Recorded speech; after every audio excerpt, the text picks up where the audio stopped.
پاکستان کے گلے سڑے نظام، فرسودہ جاگیردارانہ سرمایہ دارانہ وڈیرانہ نظام،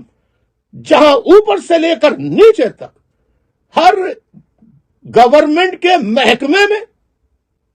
سرکاری و نیم سرکاری ادارے میں، حتیٰ کہ اچھے اسٹینڈرڈ کے تعلیمی اداروں میں نوکری اسی وقت ملتی تھی جبکہ یا تو آپ رشوت دیں یا کوئی بڑی سفارش لگائیں کسی کی۔ اس گلے سڑے پاکستان کے موجودہ نظام میں الطاف حسین نے صرف اپنی تقاریر میں کہا ہی نہیں کہ میں فرسودہ جاگیردارانہ وڈیرانہ سردارانہ نظام کا مخالف ہوں،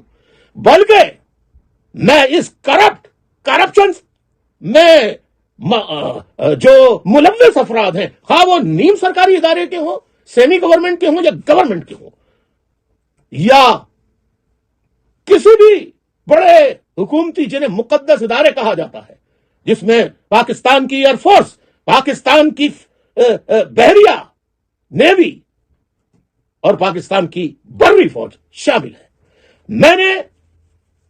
صرف نظام کی مخالفت ہی نہیں کی، میں نے کرپٹ سیاست دانوں کے بارے میں ہی قوم کو آگاہ نہیں کیا، بلکہ فوج کے جرنیلوں اور فوجیوں کی سیاست میں مداخلت کے بارے میں آگاہ کیا ہے، اور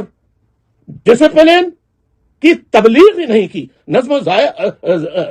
ضبط قائم کرنے کی تعلیم ہی نہیں دی، بلکہ کر کے دکھایا ہے جو آج تک 75 سالہ تاریخ میں کوئی جماعت یا کوئی لیڈر ایسا نظم و ضبط قائم نہیں کر سکا۔